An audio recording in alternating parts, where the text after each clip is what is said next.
right, we got another great show back this week. We're excited to talk defensive back play today. That's it, Um, buddy. yeah, it's gonna be great. We're gonna talk with Dee Maggitt, who is first of all, not just is he a defensive backs coach and um, uh, played at the University of Hawaii, coached in college. Um, Also runs the DB network, which is just like one of the best channels you can find to really not just talking about DB play, but really breaking down the position, breaking down the Yeah. reads. So that's Like looks exciting. the details I think that he really goes into and really kind of like that technical stuff where you're talking about like next level, I think is really what I'm excited about to talk to him. And arguably you're talking about one of the, hardest positions to play in the sport, right? Physically, in terms of that nature. I think it's like it is in my eyes, the most difficult position to play in football. Yeah, and it's you're especially at corner, you're out in an island, but Oh, but he breaks down all the stuff and really you can find a plethora of drills and film breakdown from him. But without further ado, let's bring on D. What's going on, D? How you doing? Sorry about my camera, but thank you guys for the kind words about my work. I really appreciate it, and I'm excited to be on the show. Thanks for having me. no, man, we appreciate you taking the time to kind of talk some DB stuff. And like I said, we have a ton of guests on from all kinds of, that do a lot of different things and whatnot. And when we get a position specific guy, like yourself, that can really kind of break it down and then also share it in terms of how much content that you post, whether it be videos or drills, just the stuff that you do, I think really hits to a different level. So we're excited to have you, man. Yeah, I'm excited. I'm always ready to talk DB. Coach, talk about your background as a player and as a coach, and just give everyone kind of a breath of that experience. Yeah, so I grew up in the Pacific Northwest, so Washington, Seattle area. I went to Lakes High School. I was very fortunate to attend the University of Hawaii, where I played defensive back. And actually, my first ever defensive coordinator at the college level was Dave Aranda. He was the defensive coordinator when LSU Yeah. won the national championship. Ever since he left Hawaii, oh man, ever since he left Hawaii, he's had a lot of success. So I didn't even know that I was studying under one of the Yeah. sharpest guys out there. And then once he left and went on to Wisconsin, I had Durante Jones, who's currently the defensive pass game coordinator for the Vikings. So everything that the Vikings are throwing at people, one of the best defenses in all the NFL, I got to learn from him as well. So I never would have thought that going to Hawaii, I would be Yeah. coached by some legends and some guys who are really coaching at a high level, and then just trying to use what I taught there mixed with my experiences as a player is where I am today. Yeah, and I think that's a big part of it is who your mentors are really kind of helps to dictate some of the things that you see and that you learn about. And it's so interesting because uh, Coach Aran Coach Aran has had a rough week, but Yeah. Ooh. Oh yeah. Oh my Especially God. being that defensive head coach that kind of lets that happen. But that's rough week. his Man, work speaks for man. itself. One play doesn't But define anybody. on the Mhm. flip side of it is, and this is kind of my point, is even though he's had a rough week, um, it's he's had a rough week because he's considered a defensive guru. You know what I mean? Right. So it's because he's considered a guy that like has done so many exceptional things defensively. Obviously, he's a head coach, but was really known for being a defensive guru, and and it's one of those things that like so much success. Obviously, if something goes wrong, people all of a sudden question it. But it's really great the mentors that you had like Aranda, who's a fantastic coach. The University of Hawaii has always been a place that like has had its ups and downs, but has a strong tradition of football, really, really strong tradition of football. A lot of great football players come from the Pacific Northwest and out on the island, and so it's not a bad place to go to college, I'm sure, as well. From a weather Yeah. standpoint, at least, right? Yeah.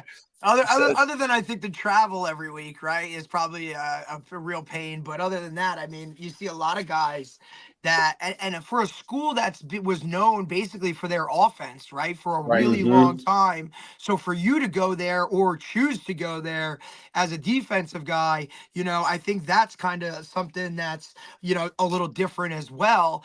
But probably help you in the long run because every day in practice you're going against guys that are slinging it 50, 60 times a game. You get a lot of work out there. Yes, and I'm so glad you said that because they're putting up the run and shoot. It was putting up crazy numbers. And when my freshman year, I was on scout team, and that's where I really developed as a defensive back because, like you said, they're throwing it 50 times a game. So imagine how many times they're throwing it in practice. Right. So, Yeah. so as Double it. so, Because they're getting so I 70, 80 plays a game anyway, when those guys are exactly. slinging it. Exactly. And I would say about my freshman year, we sent four four skill guys from that offense played in the NFL for at least 3 years. So as a freshman, I'm in there just to be there, and I ended up competing against NFL talent right out the gate, right from Right. as a 17-year-old. So that's where I learned about myself. That's where I learned about the game. And then, iron sharpens iron. You're going against those guys, and you're in like you said, you're getting consistent pass reps every single day for 2 years straight. That's where I really developed my natural skill for the position, mix in Dave Aranda's scheme. And then so when Coach Durante Jones comes in and he's a technique guy, he's a technician. Um, it was the perfect storm for me being able to be around both of those guys simultaneously in college. It's huge. Um, as far as from a defensive back standpoint, like breaking down the positions, so corner and what type of personality skill sets are you looking for? Safety, what kind of personality skill sets are you looking for in those positions? I would say safety. Safety, you're definitely looking for a smart person, especially in today's game. You don't. When I was coming out, Cam Chancellor was kind of the prototypical safety. Taylor Mays, if you remember him, was Oh the guy. yeah, USC Yep, monster. yep, He was like yep. 6'4", maybe even Yeah, 6'5". I remember. yeah. No, I mean, look, as a former, safety, those are the guys you look to, right? Like it started with the Sean Taylor type guys, and then those guys Hmm. started to Taylor Mays was a big time in the spotlight type guy. The safety position transformed into that tall, longer, guys that Hmm. could bang in the box and hit. Yeah, yeah, yep, yep. And so those were the guys that were around when I was kind of coming into the game. And then as you notice, as the spread and the RPO started to kind of flood football, now you need guys who can move. And now those guys, those prototypical safeties are getting moved down to outside linebackers. Now you're outside linebacker. Now you're oh sorry. Now your outside linebackers are what used to be the Taylor Mays type guys. So that's how the game's kind of changed. So as a safety now, you need someone smart. You need someone who can check, who knows the checks to this side of the field. If they motion, it's going to change. If the Mhm. splits are tight, it's going to change. Down and distance is going to change. So you just need someone who can regurgitate information quickly because they're kind of back there, playing chess. And then at the corner position, I would say now every coach is looking for the 6'1" and above lanky guy. Usually those guys didn't have the best technique, but now you're seeing point guards decide, hey, I want to play corner now. So Yeah. I'm 6'2". I don't really have a legit, I'm short for basketball standards, but that same skill set, getting in the chair, sliding your feet, being able to stay in front of a guy full court, now you move that skill to the football field. And now people are realizing, hey, I can make a lot of money doing this. So yeah, so that's where the position has gone. But then, for guys who don't really meet that build, if you are, as a coach, say a dog, if you're willing to get in someone's face consistently and just be disruptive, I think that you can make a good corner out of that person, because that is a natural energy that you can't really teach. And I've seen a lot of corners make it very far just because of their confidence in themselves. Didn't really have the best technique, didn't really know the game. But if you put Odell Beckham in front of them, Tyreek Hill in front of them, they're going to have the same mental approach that I can cover this guy. And I think that's what is the confidence is one thing that is overlooked, but confidence comes from putting in the work, your coaching, your preparation. Confidence can come from a lot of things, but if you can find confidence with just the ability to stay square for 2 steps to the left or 2 steps to the right, you got a pretty decent corner. Yeah, that's but if it's so is the long, like the Deion Sanders type, well, obviously Deion Sanders has always wanted, that speed, but Yeah. the longer rangy corner still as big a deal, like, you go back to Deion Sanders, or like even when Seahorn played at USC, and Like an Antonio Cromartie. Marty, right? Even Revis was a little bigger, but Yeah, he he was was like still a little long. thicker, like a Sherman, Mm-hmm. right? Like those guys, those type Mm-hmm. dudes. Yeah, Like yeah. you still see Jalen Ramsey, right? Like he's still at the top of his game, and he is up there.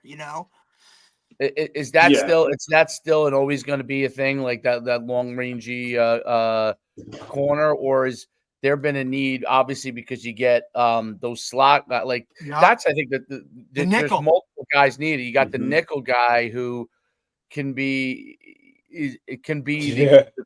the quick footed Gotta be guy. the quick. Yeah. Mm-hmm. So I would Uh, say, just looking at how the draft has been and just talking to college coaches, that's what I've been doing the past couple months, is just talking to college coaches, because kids reach out to me all the time about, coach, how do I make it? So Yep. I make it my job to figure out what are the coaches looking for. And then I ask them directly, what are you looking for? And unfortunately, they're looking for a specific body type. The prototypical 6'1" lanky. What they tell me is that, hey, I like them long. I can teach them everything else. So that's the Interesting. standard. Yeah, I Yeah, mean, look, that.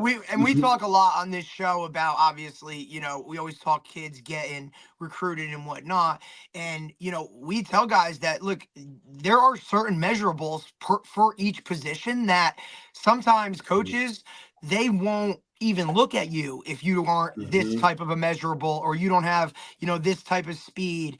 And we kind of break that down for them. We're not saying there's not outliers, or that you could be a Mhm. fit in a certain type of system, but in general, it's kind of, hey, if you're going to play corner, you need to be this. And if you're not this, you need to run this. Right. And that's kind Exactly. of where we Exactly. go with it. Yeah. Yeah. So it makes sense. 100%. You're talking to certain guys. I only want long corners in my system, or my nickels need to be this. Right. So Mhm. you're Mhm. kind of seeing that across the board with a lot of guys. But I still feel like, look, if you can get a lockdown, shutdown corner for your defense, and I don't care what level it is, it just changes Mhm. the game altogether as a defensive coordinator. So I think you're always kind of looking for that.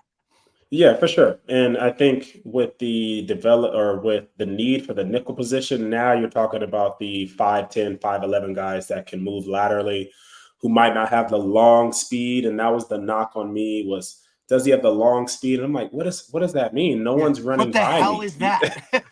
Yeah. No one's running by me.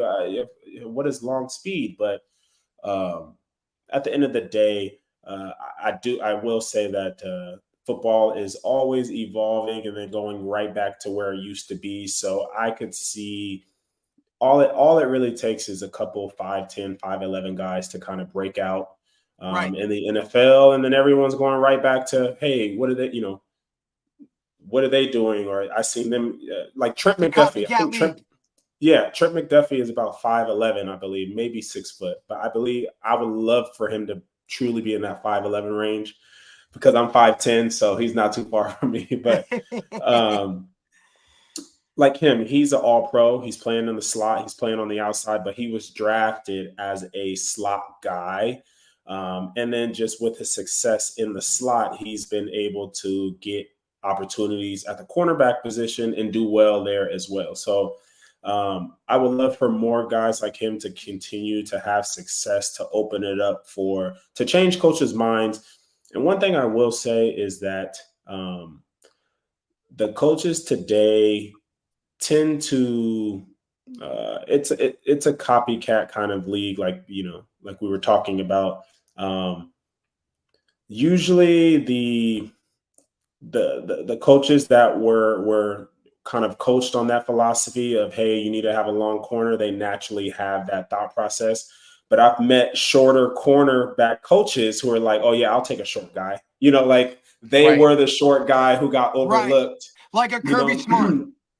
Yeah, and now they're in a position to bless someone else with an opportunity, and now they're like, hey, I'll take a look at a 5'9", 5'10" guy because I was that guy. So to all the kids out there who may be watching this, the beauty's in the eye of the beholder, and in every coach is human. They have their preferences. They have the non-negotiables. So you really want to scout the coaches as much as you're relying on them scouting you. Of course. Yeah, the one non-negotiable is always speed. Right. So if sorry, you can't guys, run, you can't be a you 4'8" can't run, you corner. can't play DB, but especially corner. I think you're 100% right, and I think the copycat part is true, and then the part about, I also think mirroring, like what becomes the trend at receiver basically mirrors what becomes the trend at DB, right? So I don't, it doesn't mean this is gonna happen, but if all of a sudden the league was mirrored with a bunch of Tyreek Hills playing wide receiver, right? And all of a sudden you had a lot of shorter, super fast guys running around. You would need to have more guys that mirror that in order to stop it, right? And exactly. When Gronk and all the tight ends were a big deal, that's when you needed some more of those safeties or those bigger roll down DBs to be able to handle that, because how are you going to cover Travis Kelce or so the specialization, I think as in college, there's obviously all ranges of sizes of guys. So you're basically recruiting off preference.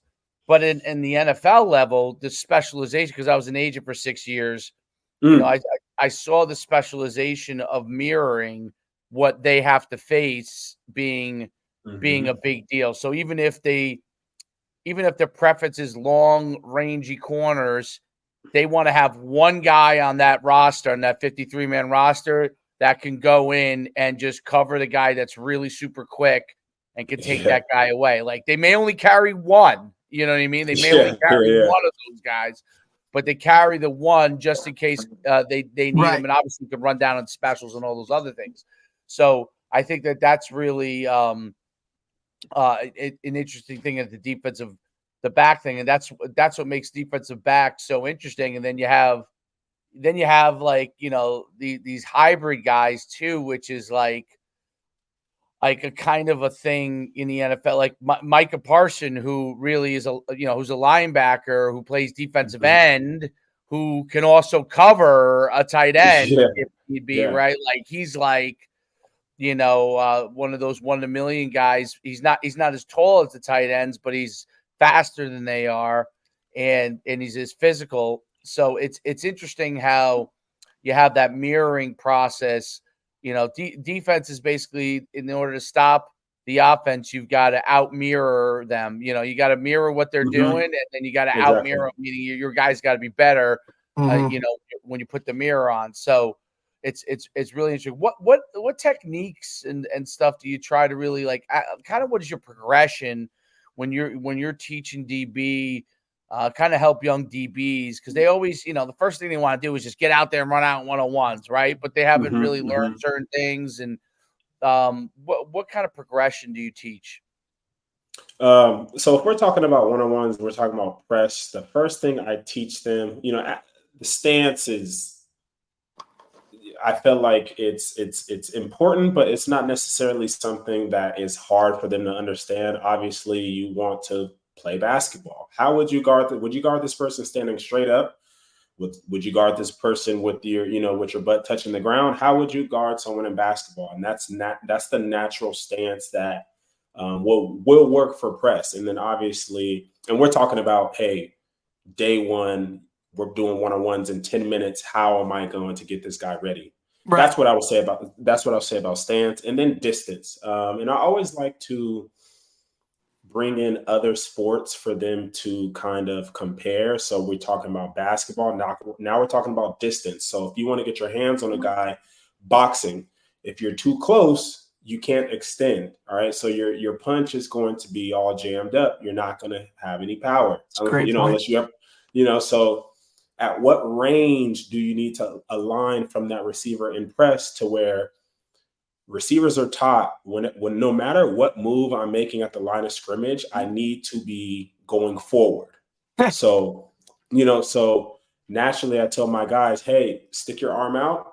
All right. And then touch him with your hand, and then take a step back.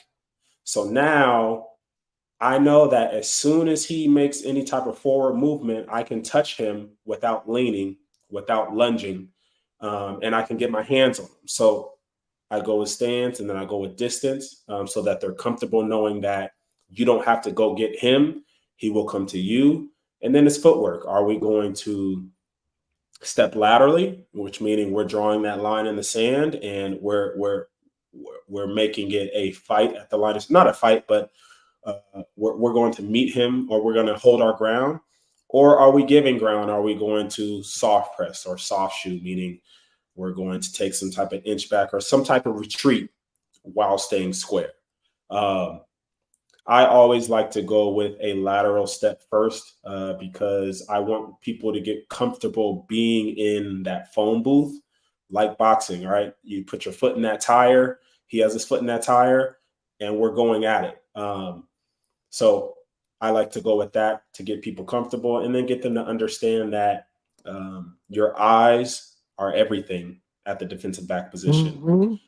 Your feet are everything at the defensive back position, and your hands are accessories.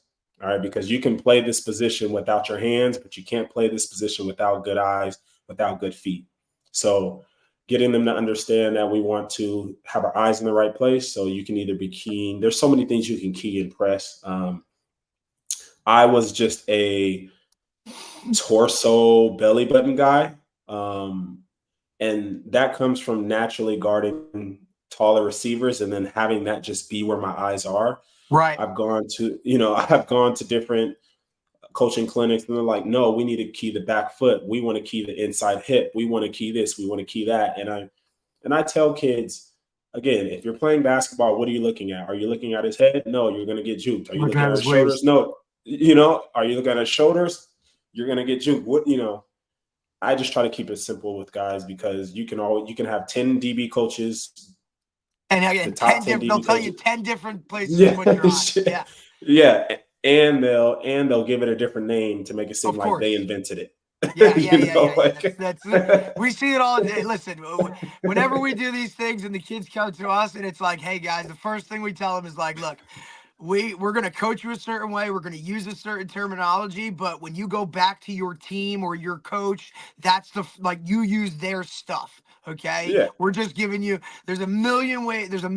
It's the same tool, right? Everybody just calls it something different, right? It's like exactly. Passing routes. Everybody's got a name for passing routes. It's like, hey, it's been around forever, dude. You didn't create it just because you play Madden. Yeah. Like, come on, So we get it. Yeah. Definitely. Yeah. 100%.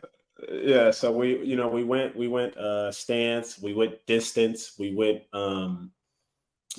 our eyes, feet, and then hands. We're either taking a lateral step, but the one of the biggest thing is leverage. because my coach used to, Durante Jones, he would say 80% of passes are completed inside. And he would say that every single day, 80% of passes are completed inside. So most times we want to be inside leverage. Because like you said, most passes completed on the inside. And then if you're at Pee Wee, not even Pee Wee, but we go back based on the quarterback's capabilities. Can he get that ball from this hash to the far numbers consistently outside and away? No, so nope. we, but he can throw the fade. So that, that's where our dividers come in. And this is what I learned. The field, man, like Dave Aranda guys, they break the field down into, they can tell you what every dimension on that field means and where your body should be and what you should be expecting. So if you can get a kid to just understand leverage, hey, if we're in the boundary, all right, the ball's on the near hash and that receiver lines up on the top of the numbers, there's a high probability he's going to release outside. All right, they love to line up at the top of the numbers so they can release outside for a fade. Mm-hmm. If you're in the boundary and he's on the bottom of the numbers, or a yard on the bottom of the numbers, there's a high probability that he's going to release inside. So getting them to understand, hey, there's technique, there's distance, there's eyes, but then there's percentages. Play the percentages. And if you play the percentages consistently, and you're aligned based on percentages, and you just protect your leverage based on that percentage, you're going to be right more than you're going to be wrong. And that's what I'll tell guys with press. And then, if we're doing one-on-ones, and then obviously all of that goes out the window if you don't make a play on the ball when it's time to make a play on the ball. So Just getting guys to never quit, fight through the hands, pull through the hands, punch the ball, and that's where that dog mentality comes in at, because I could have horrible technique, but as soon as you go up for that ball, if I'm punching and I'm clawing and I'm fighting, like my life depends on it, that's where you see the Sauce Gardners make plays.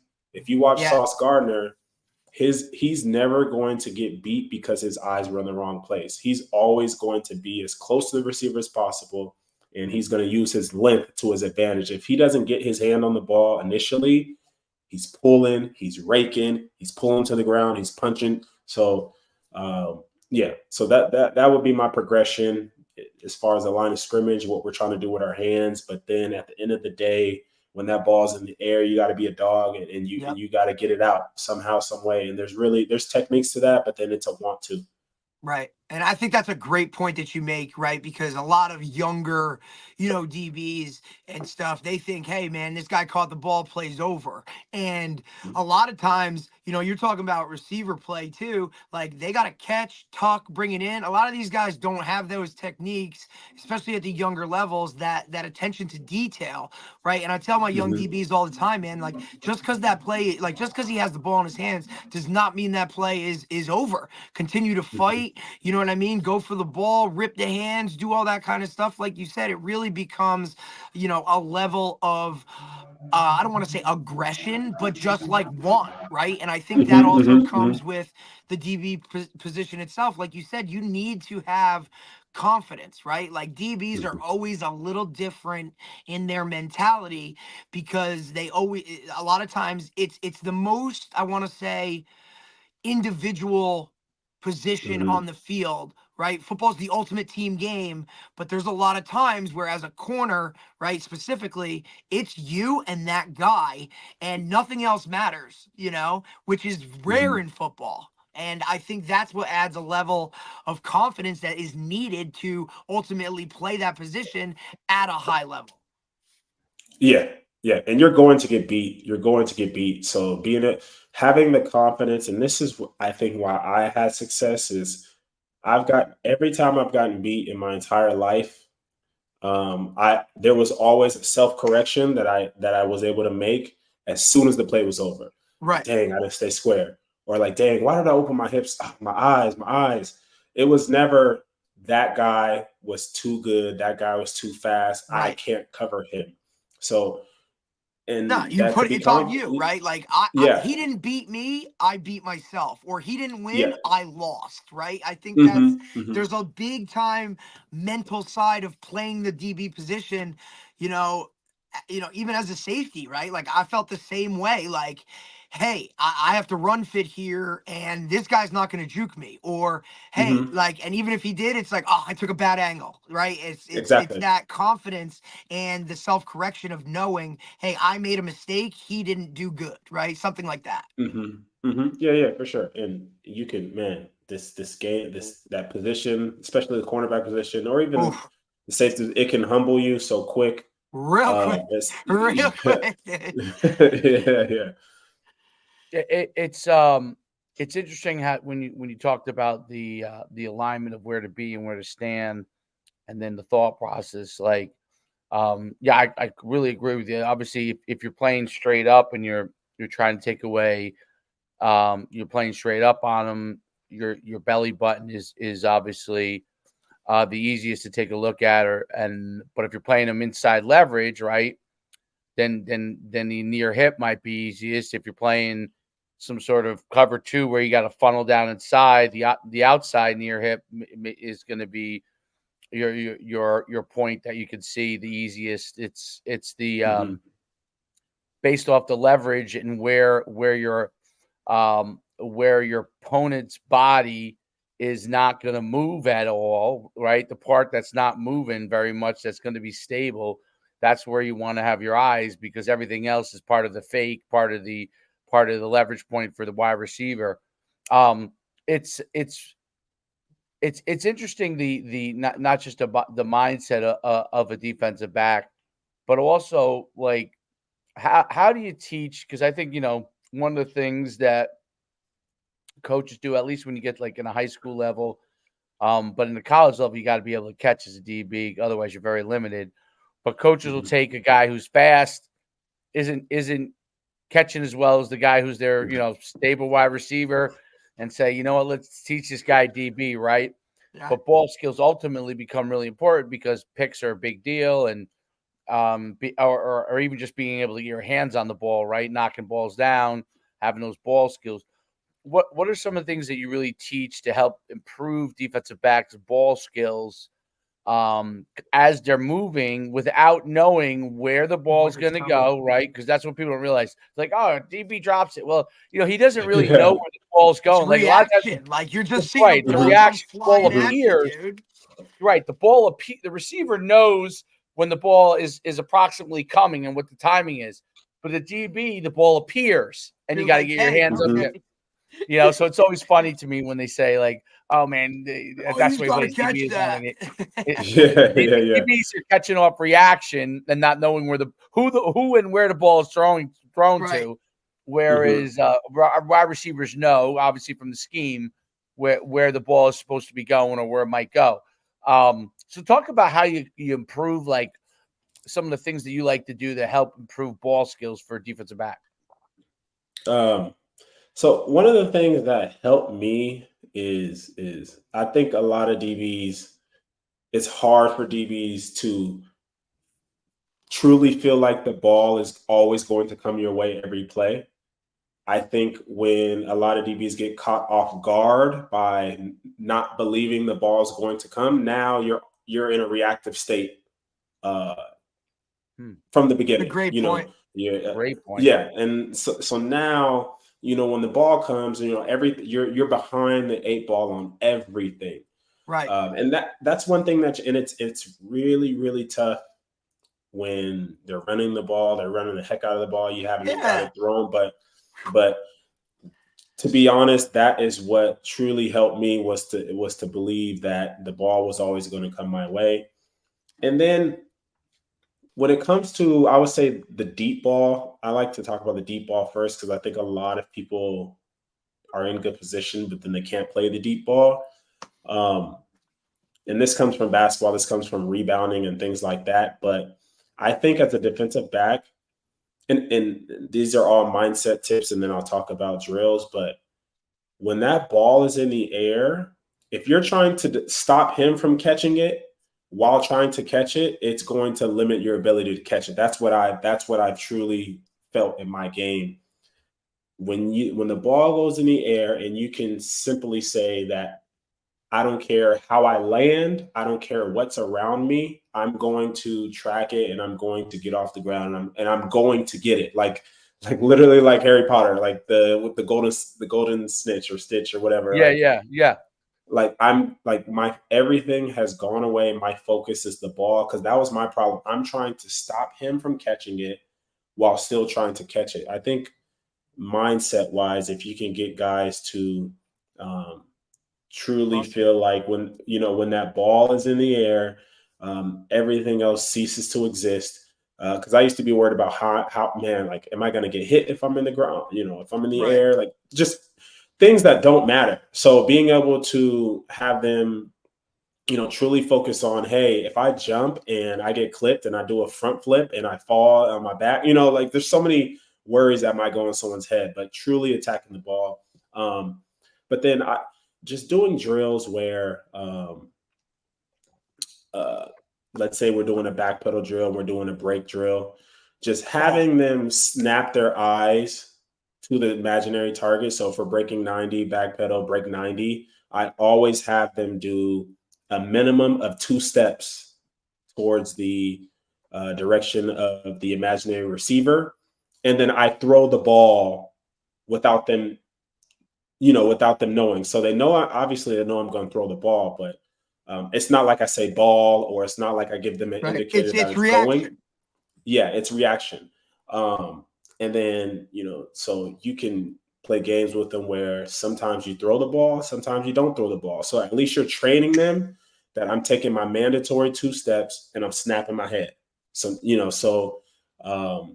I think getting them in the habit of I'm closing space, and then as soon as I get to this hip, my eyes are back and I'm expecting that ball to come. Right. And that's little mind games you can play with them. And then, and then I think penalties for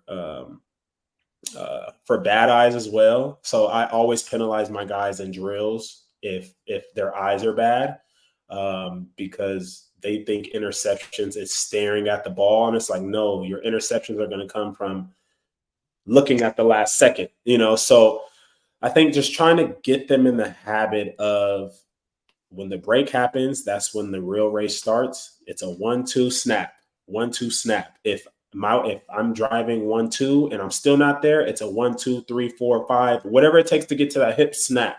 So you haven't really earned your right for the ball until you close space, and then get them in the habit of, as soon as I close space, eyes. As soon as I close space, eyes. So trying to get them into machines, having them be machines with it. And that helped me as well. And then, so, the good ones like Trevon Diggs, for instance, once he gets into, I wouldn't even say Trevon Diggs, who does a good job. I guess we could use him as an example, but once he gets into position, his eyes are up immediately. So he knows what he has to do to earn the right to look for the ball. So if you can get your guys to get into that, I would say rhythm of my eyes, I will look for the ball once I get to this certain position. So on the post, once I get to that upfield shoulder, my eyes are up. The fade ball, once I step, I get to his chest, I get my eyes up. So just trying to get them to understand there's certain points where you're not supposed to look for the ball, and there's certain points where you can look for the ball. And then once they're drilling that like crazy, they're going to know where the ball is going to be too as well, based on where the receiver is. So if I'm driving that receiver, let's say there's space. If I'm driving and I need to take 2 steps, as I'm taking my steps, if I see that he's slowed down, so let's say he's running a deep out route. If I've seen that he's slowed down, that means that ball is either underthrown or is late. Mm-hmm. So when I snap my eyes, I know exactly where it is. It's going to be right where my head is, versus if I'm trying to catch up and he's not breaking stride, now it's either going to be out and towards the sideline, which means I got to get, I got to turn my head and expect it this way. Or if I don't get there, it's a I'm punching to the hands type situation. So getting them to be able to read body language. Um, so I do a lot of drills where I'm full speed, you're in the trail position. If I continue to, if I don't break stride and you get to my hip, look for the ball, that means that ball is going to be over my shoulder. Now, if you're catching up and I'm starting to slow down, that's an indicator of an underthrown or a back shoulder ball. So now once you get to the hip, instead of looking over, your field shoulder, you might want to turn into the receiver and start to look towards that back shoulder. So just doing a whole bunch of, I study, all right, like what does like when a receiver, like when DK Metcalf catches a fade, Mm-hmm. 9 times out of 10, it's going to be high and outside. It's rarely over the shoulder. He likes to use his body. So I make that a drill where now I'm the receiver and now I'm slow and I'm decelerating. And then my hands are going to go high and outside, training that DB to get to the body. If he slows down and his shoulder starts to move towards the sideline, now I know what, that ball is going to be somewhere over there. So just all those little things of putting them in real live situations, and getting them to drive to the hip, boom, study the receiver's body language, that'll give them good indicator of where the ball is. So so now we're not reacting to everything. Like now we have some type of information that can help us estimate where that ball is going to be. So I do a whole bunch of different things that get guys comfortable finding that ball without seeing it leave the quarterback's hands. Yeah, I think absolutely your points on getting to the hip, but going for the ball. I think that's one of the mistakes that inexperienced coaches may teach. They're always like, hey, focus on knocking it down and focus on playing the ball, and you make the decision of what's available as that ball comes in. But first, close on the hip, and then be able to play the ball and understand the different angles of the receiver you have. If you're a shorter DB and you have a taller guy that they're throwing to, they're going to throw it to his head. I mean, that's where you're going to throw, right? So you got to play, be able to play through those hands. You don't have to out jump him. You got to go to where his hands are, because the chances are he's not throwing it 10 feet in the air and having him leap to the 10-foot mark. He's throwing it towards his head. He's throw to the head, and that's all you got to be. You got to be at his head. But if you're down at his chest, then at your height level, then he's going to catch the ball on you every single time. And I think it's interesting. I think that's what makes guys like Travis Hunter so good at DB, right? Because he's playing receiver all the time. He understands the ball skill component of it, and he knows what the routes they're running, and he knows the leverage and the height of each guy he's playing, and knowing where would a quarterback want to put that ball, right? If you're a taller DB and you're covering a shorter guy, he's always going to put the ball out in front of him if he can, because he's going to try to get him to run, right? Try to get him to run and chase it, right? So get him away from you. And those things are really and obviously what you talked about, closing, the steps necessary to close to the receiver first before you do anything, because I think that's a big mistake that you probably see when you coach kids. They if you teach them, hey, be aggressive, play the ball, they'll look back way before they get to the actual guy, and then it's a catch, and they're like frustrated as to no, it's you got to get to the guy before you're going to have a chance. And once you get there, then you can make all the plays you want. Really, really great stuff. What is as far as from a coverage standpoint, what are the kind of coverage leverage points that you like to have the corners play?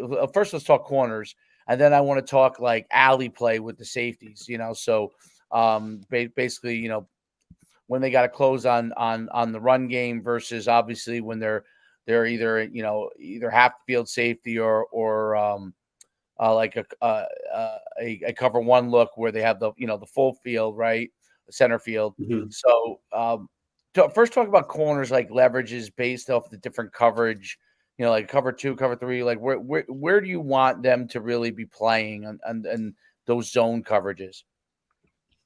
So I would say cover 2, most times I would say standard cover 2, you want to be outside leverage because you want to Funnel. funnel, you want to funnel everything inside. And that what was I gonna say? That hole shot by The honey hole. the honey hole shot is the first place the quarterbacks are looking, and that's actually the throw that they're most comfortable making. That and straight over the middle. So I watched the game against Michigan, USC, Right. and it was 2-on-1. It was one receiver side, and the corner just lets him get outside. He just lets him get outside, gets straight to the sideline. Quarterback hits the hole shot in cover 2. And it's just crazy that at every single level, that's like the first thing that I ever learned about cover 2. It was like, don't let him outside. Like number one rule of like if you do nothing else right, you can't let him outside. And it's like, okay, here we go. Like here we go. 110,000 people watching you, dude, and you do something that you were taught when you were 5. Like it's Yeah.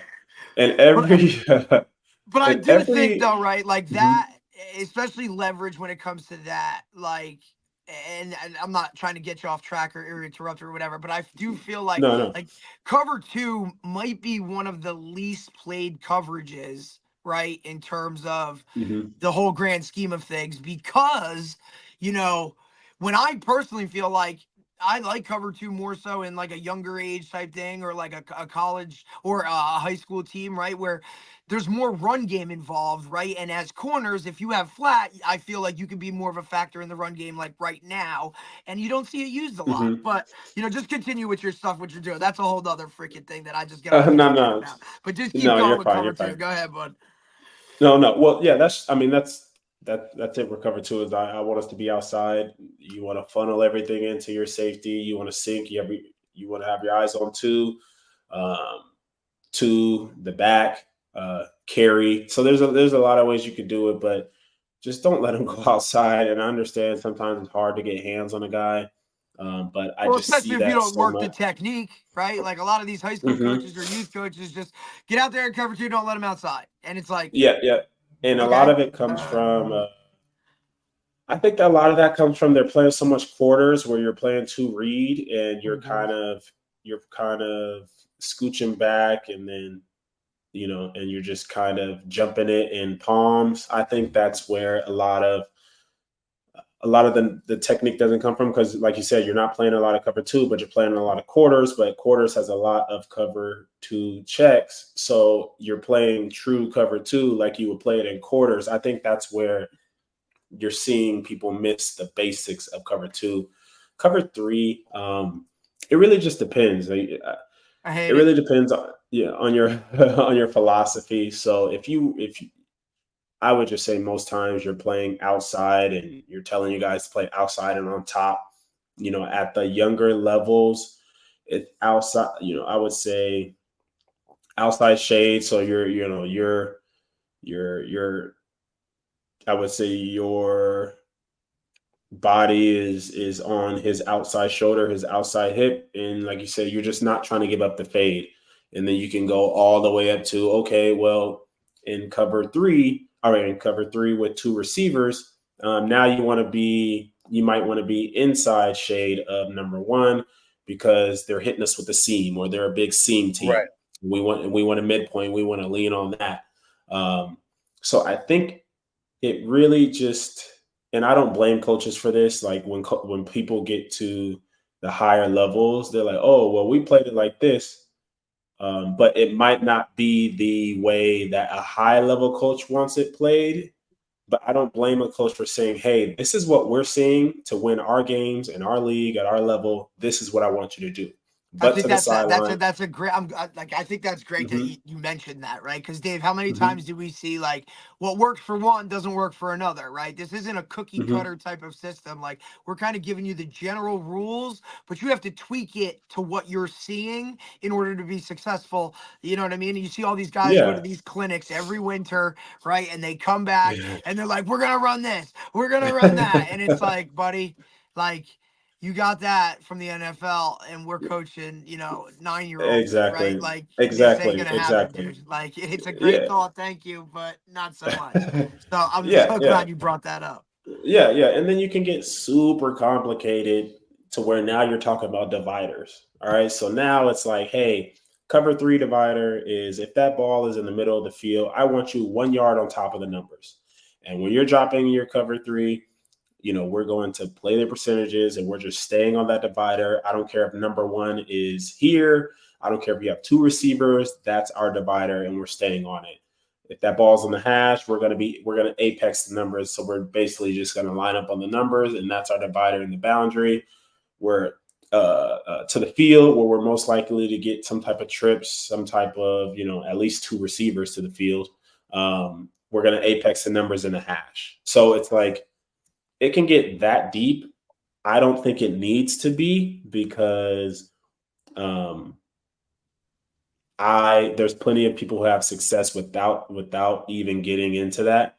So it can get that deep. And then when you're talking about man is something that I think can transfer to uh, all levels when you're talking about man dividers. So pretty much like I said, if you're to the field or if you're in the boundary, your divider is going to be so if the ball's on the in the boundary, your divider is going to be the numbers. So if he lines up on the top of the numbers, you want to be outside leverage. If he lines up on the bottom of the numbers, you're going to be inside leverage. So and then it could be between the hashes and the numbers as well when it comes to defining your leverage to the field. So if our divider is in between the hash and the numbers, if he lines up inside that divider, that's pretty tight for him to be to the field. So we're going to go ahead and be outside leverage on that.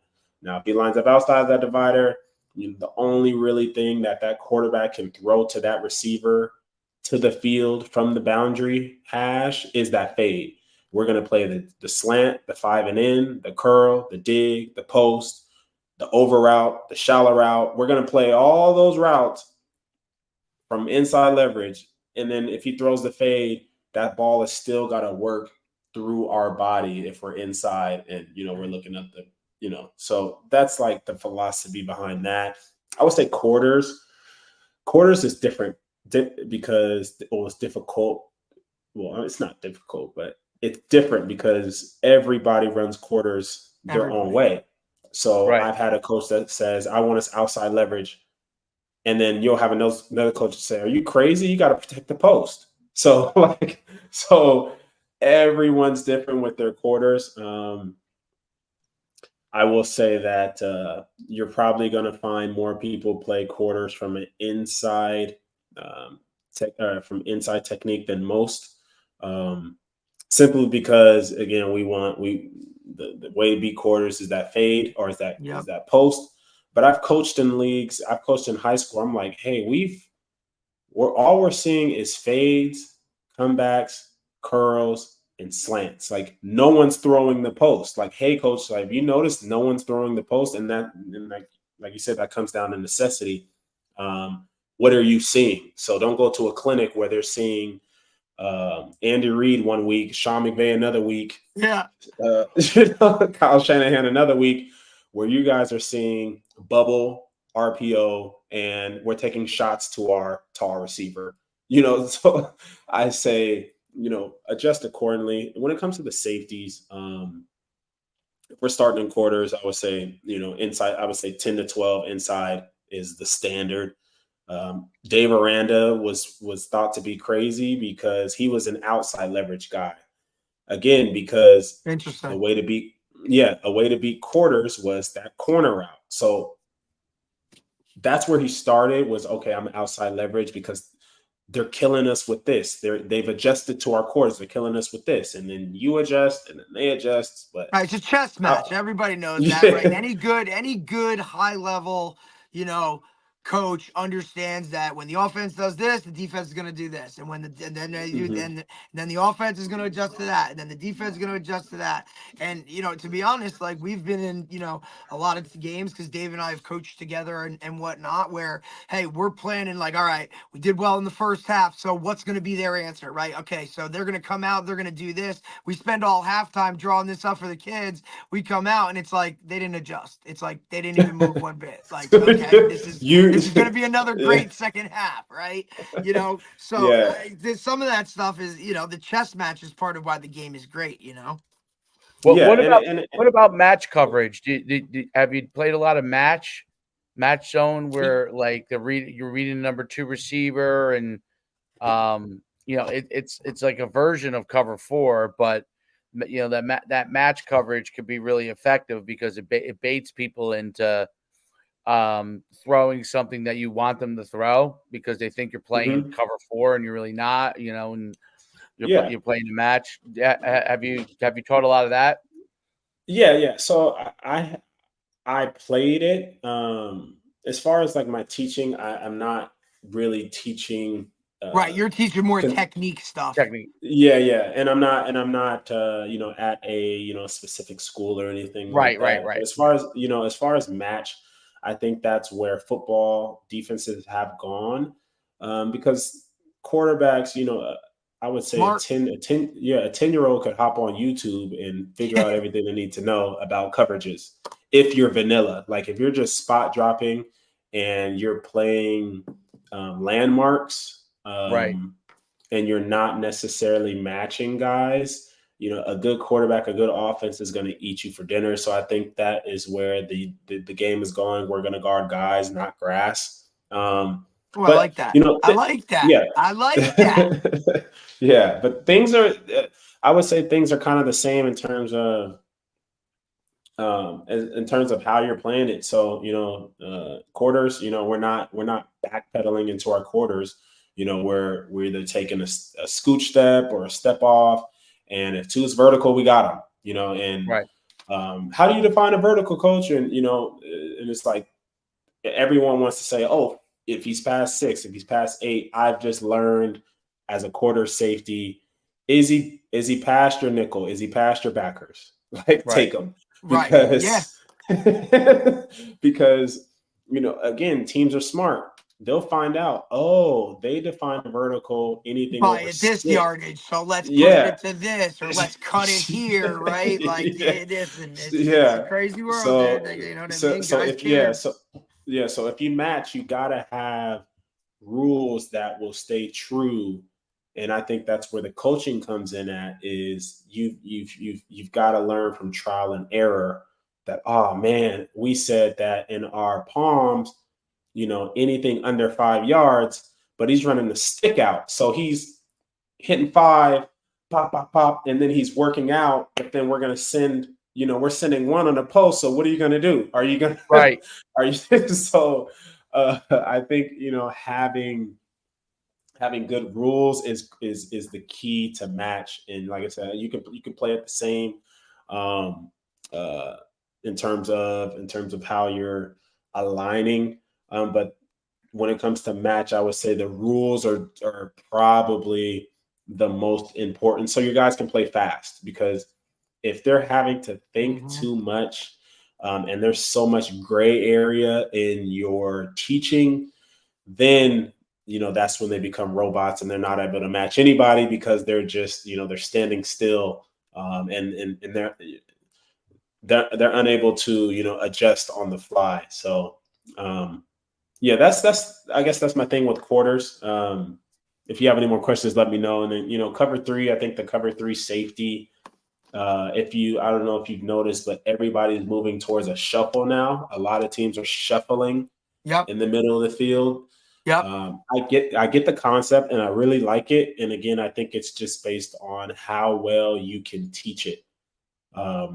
Because I find that if you grab anything from the NFL, you better be teaching it every single day, every and day.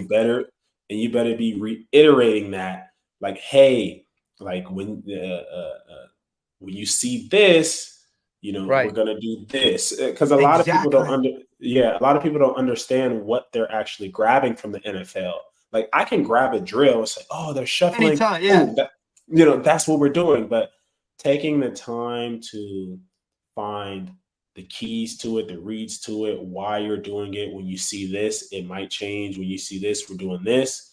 And then the flaws of it, you always have to find, whatever coverage you're running, find um, clips and show it to your kids of someone beating you at your Oh, rules, oh, that's a so great. that it's like, I like that's mm-hmm, great. That's phenomenal. mm-hmm, You never think yeah, to show something like that because whatever, but you can say, look, like you can do all of this, and then here's what they're gonna do, or here's how mm-hmm. they're gonna beat it. So be aware of this.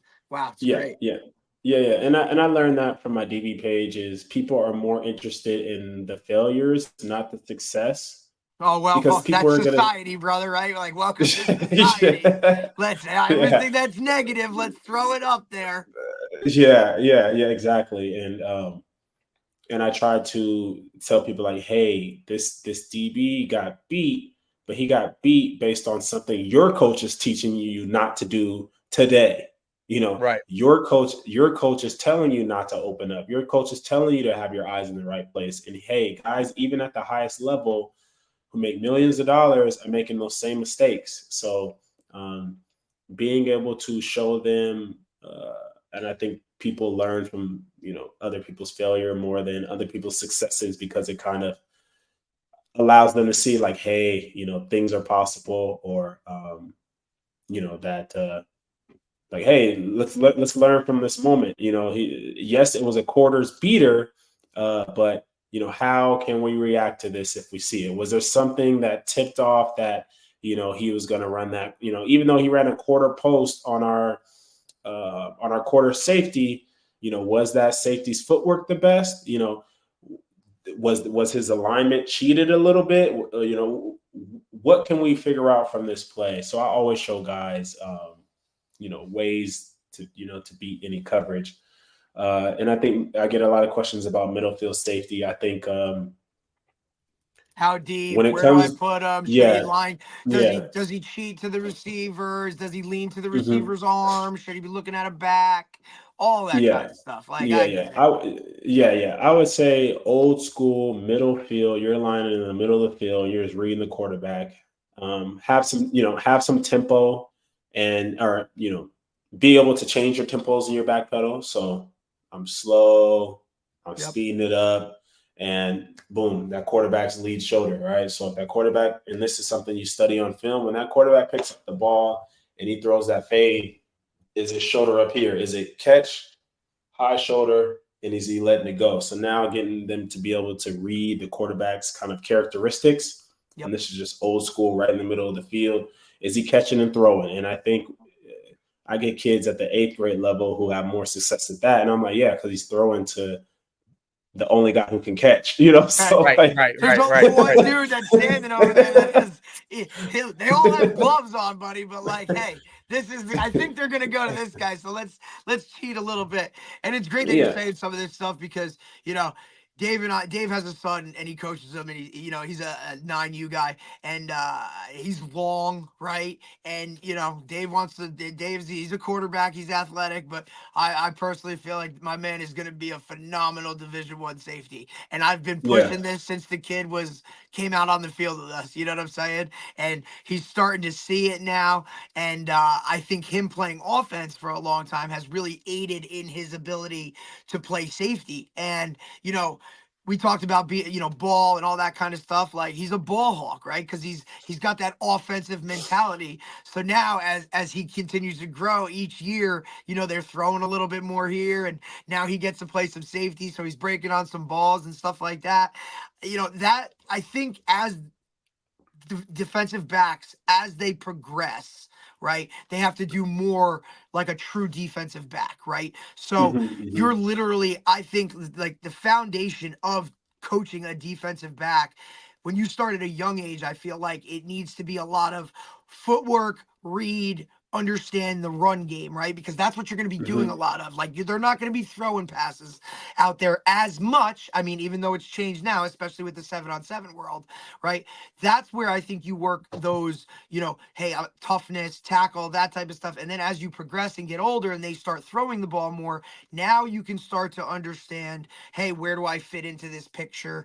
Or, hey, I need to position myself here, my back pedal, and all of those kinds of things. I think there's a real transition from, younger, middle school, high school guys. And then obviously it's what you play, right? Like you might be the best lockdown corner and you're like, hey, no pass is caught on me, but they threw 2 times in the game because, they're running option or, they're a wing T team, right? So Hmm. my philosophy is like as a DB. And then when you start breaking down coverages, obviously with the game now, the way everybody throws, you know, I just think there's more opportunities to be a defensive back in terms of guys on the field, right? Rarely do we see true, you know, 4-3, three linebackers on a field anymore, maybe on first down. But like for the most part, there's always a nickel. There's probably a dime. Like you're going with 5-6 DBs, even if you're that tweener on the field at all times.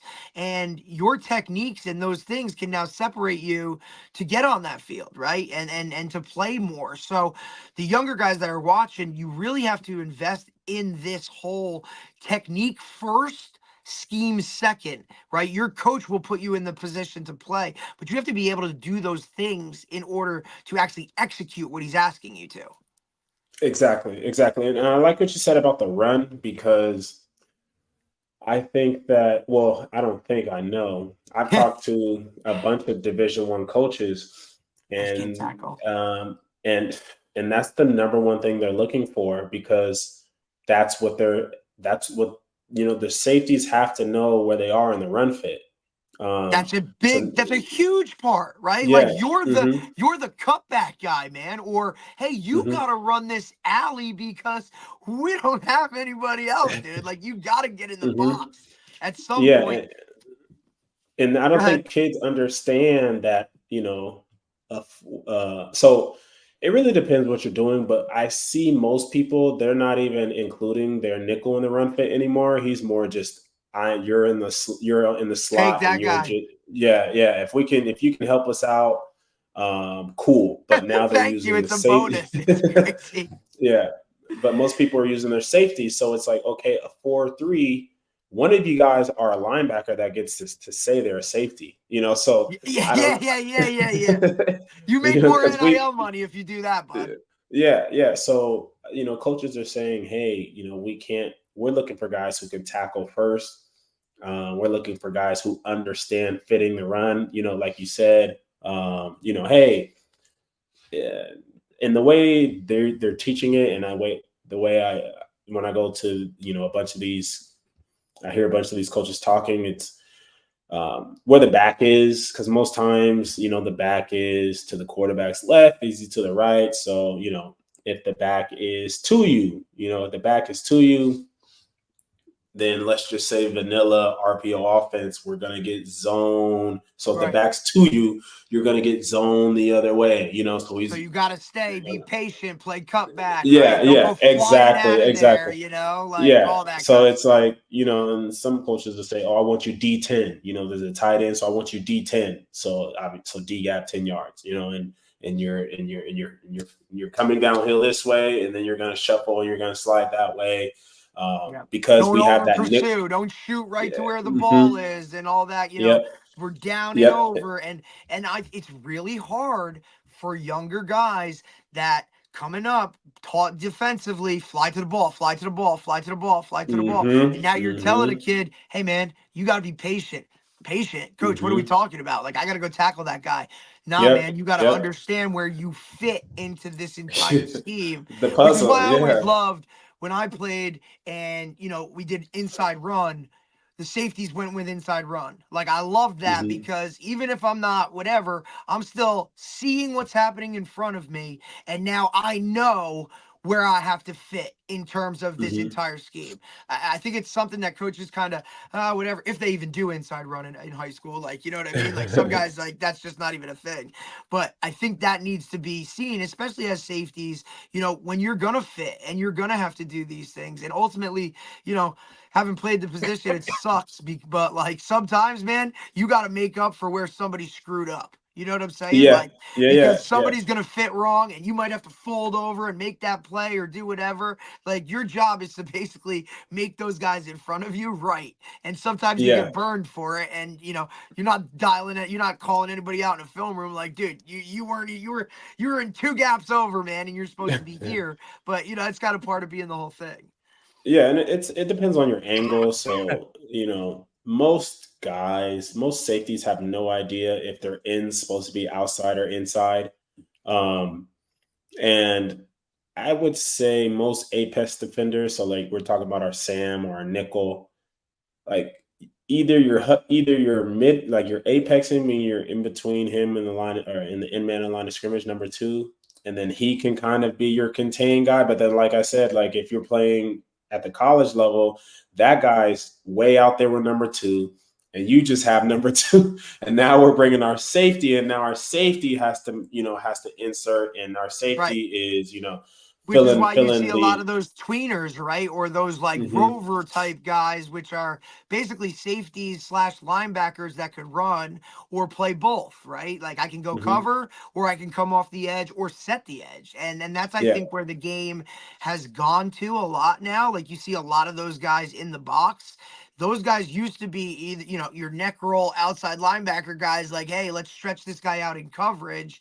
But now defenses they're literally recruiting to that nature, right? Like Hmm. I don't need Hmm. those guys anymore. And if I do have a linebacker, they got to be able to run or at least cover Hmm. hook curl or handle Exactly. something in the flats. Like it's Yeah. the transition of the whole position in general. But if you look at, to me, like a lockdown corner is always is something you need. You need it. You have to have it.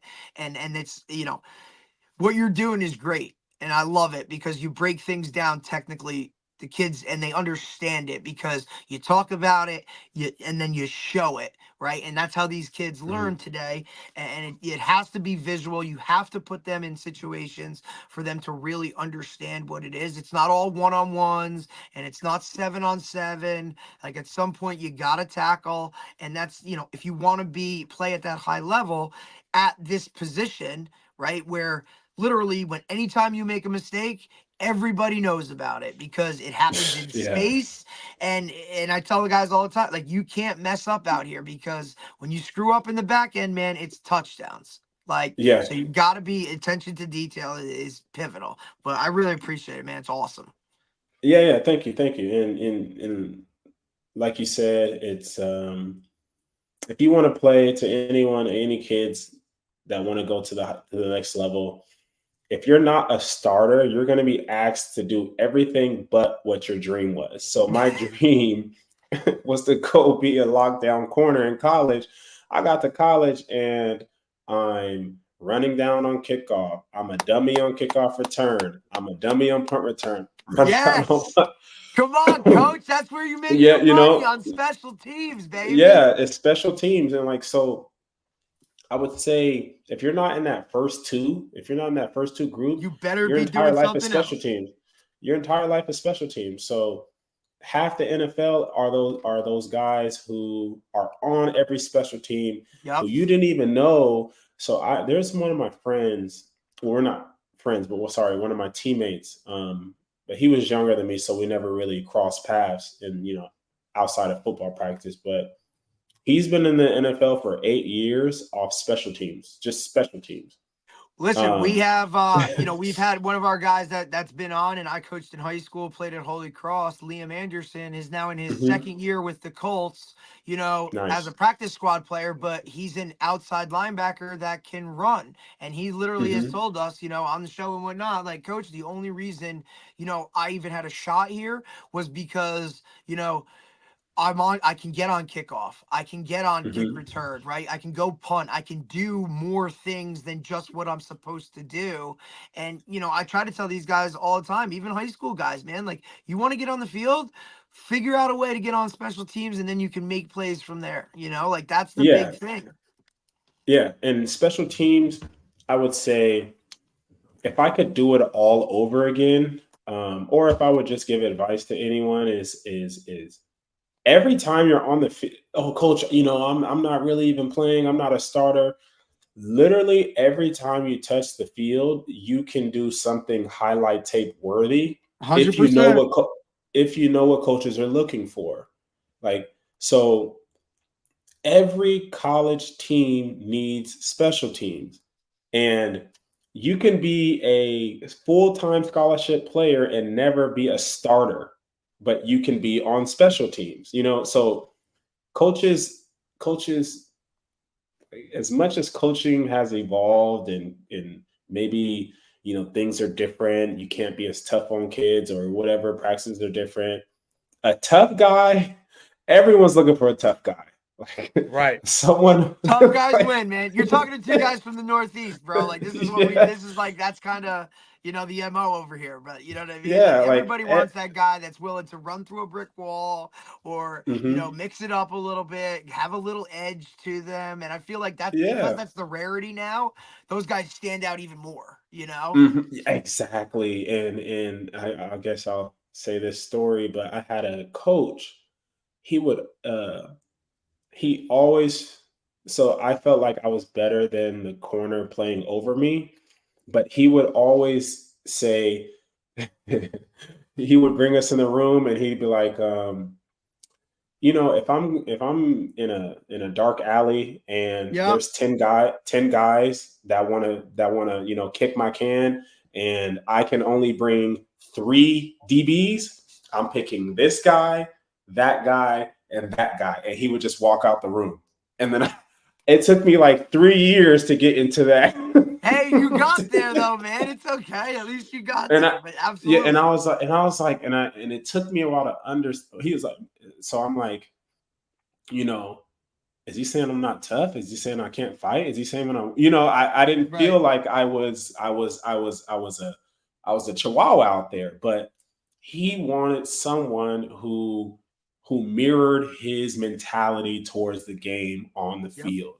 So he's going into war. I want warriors. I want people who I feel like would literally lay down their life on the field, because I would lay down my life on this field, not someone who, if we lost, they would be playing video games or on their phone at halftime. So you just Yeah. Posting at long, halftime like craziness. long story short is football has changed a lot, but the toughest team usually wins.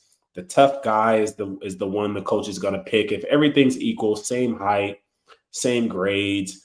I like both of them, but this guy just seems a little nastier. This guy just seems a little grimier. This guy just seems like, Still a tough it's guy it's sport. it's still a tough guy sport. So whenever you're on the field, there's always a chance for you to show you're a tough guy, and those are highlight worthy plays that don't have to be a 99-yard touchdown. It could be a good block. Um, On the it could be backside, you. it could be a hustle play, right? You're running Yeah, with it could be Cook. I it mean, could be think a of how hustle many play. times did you have to bail somebody out as the backside corner, right? Where you Yeah, chase a yeah. guy down because you never know what's going to happen on the next play, man. You just got to hustle play. And I think that's, a great point, especially DBs that are really like, look, you're supposed to be the most athletic guy. So special teams coaches need those guys. Like every Hmm. DB, I always tell, like every DB should be on every special team. I got to find you a spot because you guys are supposed to be those more athletic guys, those guys with speed, those guys that can do certain things that the special teams coach wants. So get with Hmm. him and just work hard, man. I mean, it's really kind of what it comes down to. So Yeah, it comes down to, I think, a good special teams coach or a good head coach will get guys to understand the importance of special teams, because so Mhm. many other teams neglect it, that you can average a block. We averaged a block punt a game at Hawaii, Oh yeah. um, simply because our coach was like, well, if you Cared don't about it. start on if you don't start on special teams, you're not going to start at corner. Like that Hell was no. the. Yeah, you got to go through this process. Like once I see you can do this, or you'll listen to me and do Mm-hmm. this, now I'll give Mm-hmm. you a shot to go do that. Like he had a Yep. and that was his process. Yep. So, getting people to understand, like, hey, we can flip this game on one block punt. We Mhm. can flip this game if everybody just holds their blocks. They'll never score a kickoff return for a touchdown if everybody stays in their lane. So, getting them to understand that field position could be flipped. A block punt, if you block a punt in a game, the Like likelihood of you 80%. win. It's like Mm-hmm. 78%. So I really appreciate my coaches for one not letting even the high profile NFL guys skip out on special teams. So me as Oh a no, they had to do freshman, that stuff too, man. yeah. So me as a freshman, I knew like, hey, special teams is the standard, and I Mhm. think as in high school, I'm like, isn't that for everyone who's not playing? so, Right. so my my advice Wait, I to gotta get these everybody. guys in. They gotta get 5 plays. Okay, put them on kick return, put them on kickoff. Like, okay. No. Yep. Yeah, it's So, awesome, man. yeah. Awesome. Good stuff. Well, Really good well, D, stuff. it's been great. It's been great having you on, man. We really enjoy the conversation. Just tell everybody. I know your Instagram is a Yeah, go super ahead. big Plug page. yourself. Yeah, let us know Yeah. where people can reach you. Yeah. DB underscore network at Instagram. I'm doing a lot more on YouTube. So DB network Smart. on YouTube, where I can have conversations like this. I think the Instagram model is very is good, but I don't get to talk about football as much as I want to. I've had people tell me like you're talking too much, and I'm like, this video is literally 60 seconds long. Damn, Dave, if they think he talks too much, then we really got a problem because we know how much Yeah. I talk. I'm done, dude. Like, yeah, holy hell, dude. Yeah. So I want to do more things. I am doing more things on YouTube, long range. I mean, bigger landscape, and you can kind of see coaches film. I'm trying to get kids to watch football. I'm like, guys, how can And you watch it want the to go to right way. college, but you don't watch football? Like, They just play. They just play Crazy. Madden and Yeah, they just go out there and they're NCAA. slinging it around on college football, Dave. Like we see it all the time. It's like, guys, Yeah. you gotta watch it. Like, and don't just like watch it like, hey, yay, touchdown. Watch like your position. Watch what this guy does. Like, we could go Yeah. on for hours with that Yeah, stuff. That's but I always a mean, but challenge, yeah, though. That's been a yeah. challenge since I started coaching, some 20 years ago, 20 plus years ago. So, Man. But yeah, I appreciate you guys. Listen, man, And yeah, appreciate you. I would love to do it again because man, yeah, we didn't even crack the surface on defensive Oh, back. hell We no. really. yeah. No, we could definitely have you on. We could do a part two and talk some more. Anytime you want to come on, we could have you on. We'd love to talk more DB We gotta plays. get you out here to the East Coast, man. Where are you guys? Where are you guys located Jersey, specifically? Jersey. New Jersey, Oh, buddy. okay. So one of my teammates who I think he played for the Saints for a little. Have you heard of Keith Kirkwood? Have you heard that Keith name? Kirkwood. He, No. he's from New Jersey. He's from New Jersey, Okay. but he's on the NFL roster right now. He's one of the Okay. special teams guys I was telling you about. So Nice. so It's maybe I kind of can what get you we guys. are over here, bro. We're a little gritty, a little, you know what I mean? It's small, dude, but there's a lot of people in a small area, dude. I'll tell you that much. We got to get you Yeah. out here, man. Yeah, man. I would love to. I'm traveling. I've been all over the world doing DB stuff. So It's awesome. that's kind of my life right now. Do it. So You're yeah, I would young love to enough. do it. Yeah. So he went to Neptune High School. Oh, right by yes, us. right now. Yeah. Yep. It's Keith literally the Kirkwood was. conference that we're in, like the area that we are. They break it up like North, Central, South Jersey, but it's all 3 hours you're driving from the top to the bottom. So you know what I mean. Yeah. But we're like kind Yeah. of that Central Jersey area, and that's it. It's interesting because they're they're not a very high profile high school program, but we know they've put out some individual studs. So that's good to hear, man. That's awesome. But like I said, Yeah. anytime you want to jump back on or have some more conversations or whatever, let's stay in touch, coach, and we'll talk soon, man. Really appreciate you taking the time. Some really good stuff that we got. I think our No. viewers will enjoy Yeah. it. I appreciate you guys as well. And it's with the NIL going on, that's kind of Crazy. ton of questions about that. So I studying totally, that yeah. like crazy. And now you got, one quarterback's done, then his running back's done. Like, hey, this is what it is. Well, the It's NIL is a different world. it's in the news now because the UNLV quarterback, Jersey kid, man. is he a Jersey guy? I didn't know that. Sluka, Yeah, stepping down, and that's a whole. But yeah, that's the beginning. Honestly, in my opinion, that's the beginning of. You're gonna see this. How much more, Dave? Yeah, no, you're gonna see it more this year for sure. Absolutely. Well, now guys are gonna actually do it. Like well, they've been talking about it. Now it's gonna all come out. The first issue really goes back to when the Florida. I can't think where he's at now. Yes, I think he's at Florida. The Arizona State now. Yep. Where's he at now? Arizona State, right? State. Arizona State. Yeah. Yep. So that was the first. What was that? Was that who was that? Rashada? No. Yeah, something like that. Something like that. It was Rashada. But that was really the first. But the stories were. It popped at first, so right? convoluted. And then it kind of like trickled away. So it was hard to pin it down. It was such an extreme amount of money that was quote unquote offered. So, but this is like a amount of money that most people can wrap their heads around. A quarterback being offered and not being kind of out of the realm. A guy coming from Holy Cross, where he was a star, going to a UNLV. Probably because they promised them that money. Well, something, they did. Right? They definitely did. They definitely did. Yeah, there's billions of dollars in Las Vegas. Like, come on. Yeah, exactly. In Las Vegas. And then just knowing, just because I played at UConn, we have a lot going on with our collective, like how they're building it up and everything.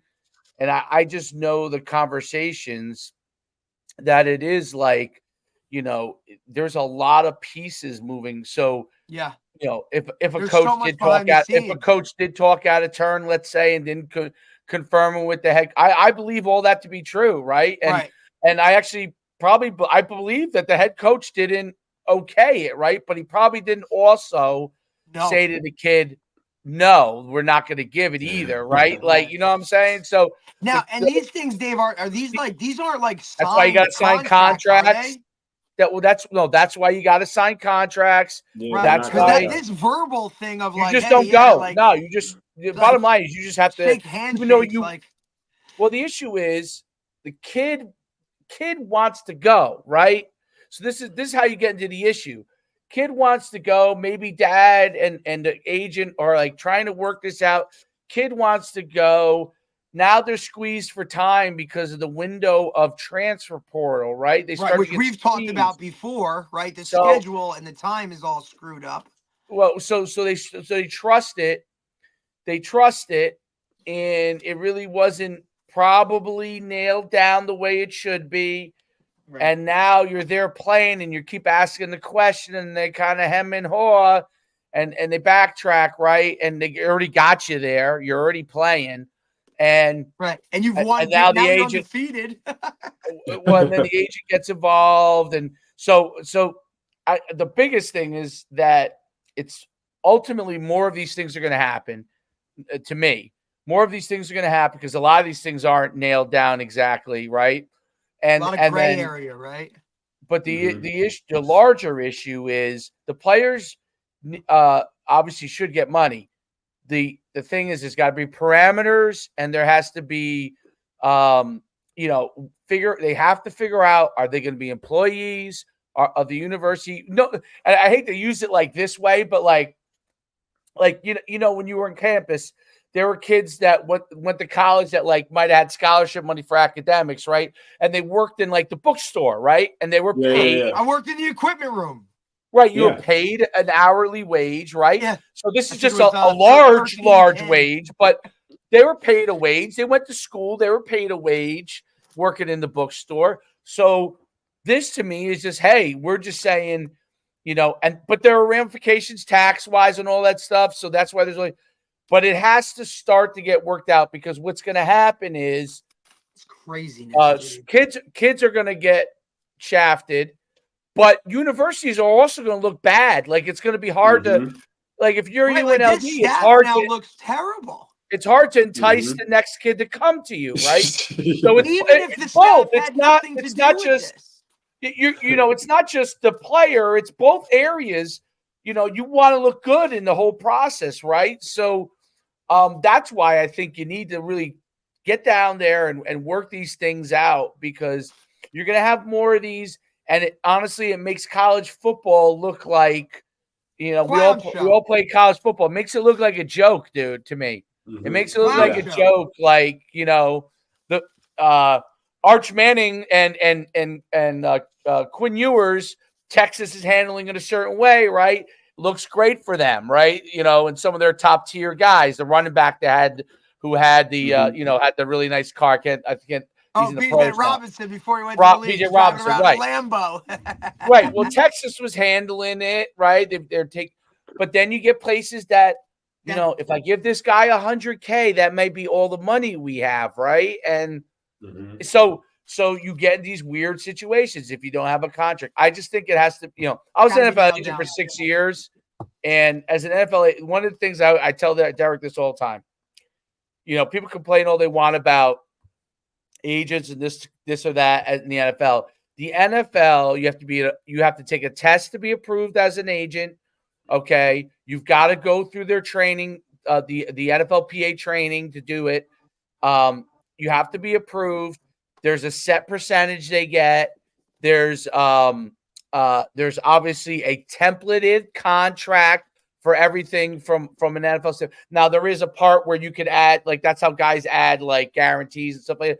You could add stuff, but there's a templated part. Like there's a large part that's so templated that you know, for a lot of the basic deals like free agent deals and maybe guys that are in the 7th round or 6th round, like there's very, very little wiggle room. There's very little extra language that's going to be put in there, right? So that part, it made it really good, because once you knew the rules, once you had parameters, you knew what you were negotiating on. And then it was really a matter of when you're talking to player personnel, GM, and the coaches, if they were at all like really wanted the guy, then you were kind of negotiating a certain parameter of things. Right now, you're negotiating everything's on the table. There is no, you know what I'm saying? You know, like I'm negotiating my house, I'm negotiating money, I'm negotiating a car, I'm negotiating, you know, when you need me in the facility, right? Those are not negotiable in the NFL. Like there are penalties for things. So that's the thing that the NCAA / whoever ends up being in charge of this has to start to work out, and they got to get in the room, because the bottom line is UNLV looks really bad. And the groups that benefit the most from this, I always think UNLV looking bad and not having their ducks in a row, or let's say that happened to where I played UConn or something like that, like any of these group of five, the ones who have the most extreme amount of money, Ohio State, Georgia, Alabama, Texas, they can do things the right way because they have the money to really do it, and the leverage. And the groups that end up really just getting the group of fives, you know, Hawaii's, it's harder for the Hawaii's of the world. It's harder for for the San Jose States. You know, they want to do it, and that's where the parameters will give you an opportunity to say, okay, here's the playing field, and here's the area of negotiation, and here's the area of non-negotiation, right? And then we go from there. And now at least, you know, you would get. It doesn't mean you won't have situations, because you will, but you'll have less of these like extreme things that will happen.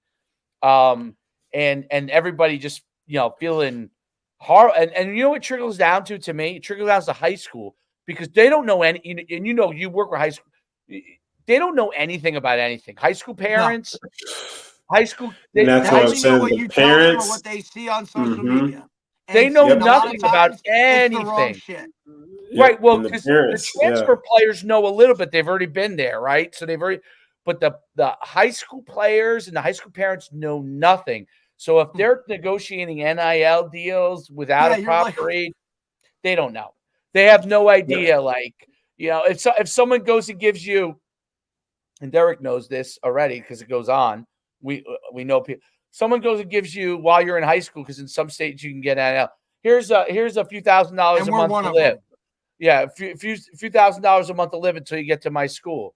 Like, well, you feel great about that at the time. That sounds great. But if you haven't signed a contract, does that continue? When does it not? Right. When does it stop? When is that? There's all these things that go on. There's a And you know lot what I mean? that's like in the air, right? And it's It's kind of all just in the like air. bouncing But around. you're like, oh, it's and great. Someone's giving me money. Someone's giving me money. Someone's giving me money. But you're not thinking about, like, okay, what happens when I show up on that campus? Am I still going to get that money? Did they Right. give me that money just to get me here? Or what happens if I don't follow through? Or like, hey, if I'm paying you, you're doing this, this, this, this, and this. And the second you don't, it's gone. Goodbye. Right? Exactly. Like, Yeah. And But there's that's a whole I nother. guess We can talk about that. That's a 2-hour D, conversation Dan, itself. we appreciate you, buddy. I'll let you run. It was great talking with you. We really enjoyed it. And listen, we'll get you back on soon. I'm sure Derek will reach out. We'll get you back on again, and we'll talk some more. Definitely, bro. Yeah, no sweat. I love talking ball, and that was the quickest hour and a half ever. I don't really get. Listen, we talk a lot. I'm usually We talk dealing a with lot. people. I'm usually dealing with people who just comment. Nah, man. It's not a real. I this is what I miss most about being on a part of a coaching staff, is just being able to talk ball. So I appreciate you guys. Thank you. Nah, man, No problem. This is kind of just how we do it. It's loosey-goosey. We talk ball, like, laugh a little this, little that, but we tell it like it is. So, and listen, I think you gave some great stuff. Hopefully, and we'd love to get you back on, man. So appreciate your time, dude. We'll talk soon. Thanks, D. All right, Sounds D. good. Have a great rest of your day. Take care, buddy. You too. Bye. That was great. Fantastic. Really good stuff, dude. Yeah. I mean, the DB play stuff. I think shit. we just touched. I think we just scratched the surface, because I still probably I have some questions about where your eyes are as a safety and those kind of things. And I think he'll give you, he'll easily could give you a lot of that. And I think it's just going to come down to where or what you're doing. You know what I mean? It's hard, especially your level.